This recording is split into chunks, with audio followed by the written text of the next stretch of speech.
Benarkah kopi buruk untuk jantung? Fakta medis yang perlu Bapak dan Ibu tahu. Bapak dan Ibu yang saya hormati, apa kabar hari ini?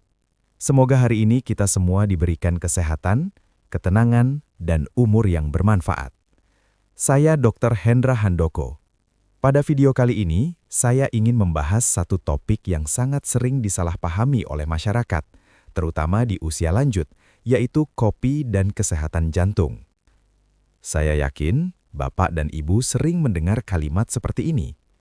Jangan minum kopi, nanti sakit jantung. Wah, itu karena kebanyakan kopi.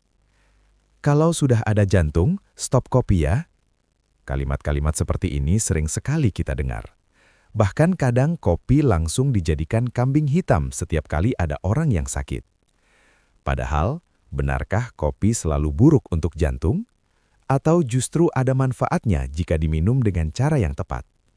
Nah, inilah yang akan kita bahas bersama hari ini, dengan tenang dan berdasarkan ilmu kedokteran. Bukti ilmiah, penelitian besar tentang kopi dan jantung. Bapak dan Ibu, ini bukan sekedar pendapat pribadi. Ada penelitian besar yang melibatkan lebih dari 300.000 orang, jumlah yang sangat besar. Penelitian ini dilakukan selama sekitar 10 tahun. Yang diteliti antara lain, siapa yang terkena penyakit jantung, siapa yang mengalami serangan jantung, siapa yang mengalami gagal jantung, dan kebiasaan minum kopinya. Para peserta dibagi menjadi beberapa kelompok: tidak minum kopi, 1 cangkir sehari, 2-3 cangkir sehari, lebih dari 4 cangkir sehari. Hasilnya sangat menarik.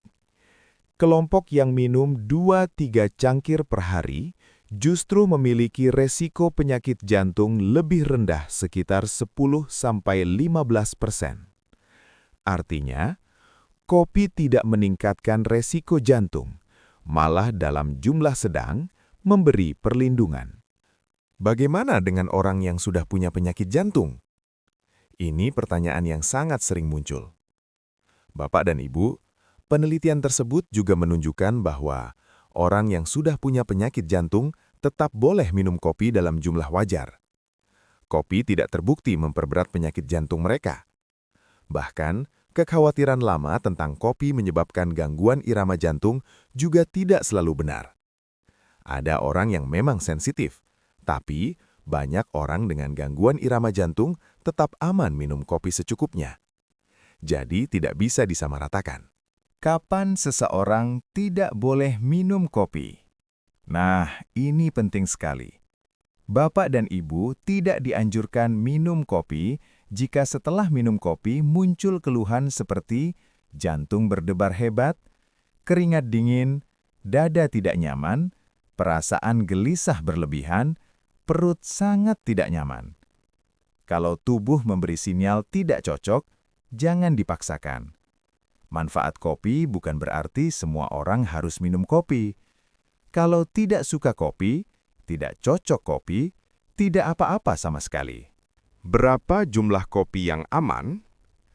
Jumlah ideal adalah 2–3 cangkir kopi per hari. Lebih dari itu, manfaatnya menurun, risiko efek samping meningkat. Dan tentu saja, hindari kopi terlalu manis. Hindari kopi dengan krimer berlebihan. Kopi hitam atau kopi dengan gula minimal lebih baik. Apa sebenarnya isi kopi? Banyak orang mengira kopi hanya berisi kafein. Padahal tidak. Kopi mengandung lebih dari 100 senyawa aktif biologis. Antara lain, antioksidan, zat anti peradangan, senyawa yang membantu metabolisme. Manfaatnya antara lain, menetralkan radikal bebas, mengurangi peradangan, membantu kesehatan pembuluh darah, membantu mengontrol penyerapan lemak. Inilah mengapa kopi bisa bermanfaat untuk jantung. Kopi bukan obat ajaib. Bapak dan Ibu, Ini sangat penting. Kopi bukan obat dewa. Kopi hanya bermanfaat jika tekanan darah terkontrol, gula darah terkontrol, kolesterol dijaga, tetap olahraga, tidur cukup. Kalau minum kopi tapi merokok, jarang bergerak, berat badan naik, tensi dan gula tidak dikontrol, tentu manfaatnya tidak akan maksimal.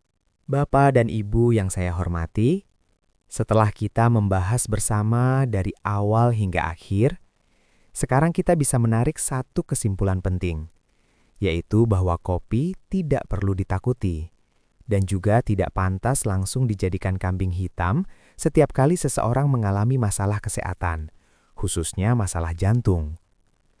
Minum kopi bukanlah kesalahan, selama dilakukan dengan cara yang benar. Yang perlu kita perhatikan adalah jumlahnya, kondisi tubuh masing-masing, dan kebiasaan hidup secara keseluruhan. Minum kopi boleh, asal secukupnya, tidak berlebihan, sesuai kondisi tubuh, tidak dipaksakan bila tidak nyaman, dan menjadi bagian dari pola hidup sehat, bukan satu-satunya andalan. Ingat ya Bapak dan Ibu, kopi bukan obat, tetapi bisa menjadi bagian kecil dari gaya hidup yang mendukung kesehatan bila disertai dengan makan yang seimbang, cukup bergerak, tidur yang cukup, serta rutin memeriksakan kesehatan. Setiap orang itu berbeda. Ada yang minum kopi merasa lebih segar dan nyaman. Ada juga yang minum kopi justru merasa berdebar atau tidak enak badan. Kalau tubuh kita memberi sinyal tidak cocok, maka tidak perlu dipaksakan. Tidak minum kopi sama sekali bukan berarti kurang sehat. Yang terpenting adalah kita mengenal tubuh kita sendiri. Bapak dan Ibu yang saya hormati, jika informasi dalam video ini terasa bermanfaat, silakan tekan tombol like sebagai dukungan, bagikan video ini ke keluarga, sahabat, atau teman sebaya, dan subscribe channel ini agar Bapak dan Ibu tidak ketinggalan video edukasi kesehatan berikutnya. Dengan subscribe, Bapak dan Ibu akan mendapatkan informasi kesehatan dengan bahasa yang mudah, penjelasan yang tenang dan tidak menakut-nakuti, serta topik-topik yang relevan untuk kesehatan usia 60 tahun ke atas. Saya juga ingin mengajak Bapak dan Ibu untuk berinteraksi di kolom komentar, karena pengalaman Bapak dan Ibu sangat berharga untuk yang lain. Silakan tuliskan, apakah Bapak atau Ibu minum kopi? Biasanya berapa cangkir sehari? Apakah setelah minum kopi ada keluhan atau justru merasa lebih nyaman dan segar? Dengan berbagi pengalaman, kita bisa saling belajar, saling mengingatkan, dan saling menyemangati untuk hidup lebih sehat. Kolom komentar bukan hanya tempat bertanya, tetapi juga tempat berbagi pengalaman hidup yang bisa bermanfaat bagi sesama. Akhir kata, saya Dr. Hendra Handoko mengucapkan terima kasih yang sebesar-besarnya kepada Bapak dan Ibu yang sudah meluangkan waktu untuk menonton hingga akhir. Semoga penjelasan hari ini menambah pemahaman, mengurangi kekhawatiran, dan membantu Bapak dan Ibu menjalani hari dengan lebih tenang dan sehat. Sampai bertemu di video edukasi kesehatan berikutnya. Salam sehat untuk Bapak dan Ibu semua.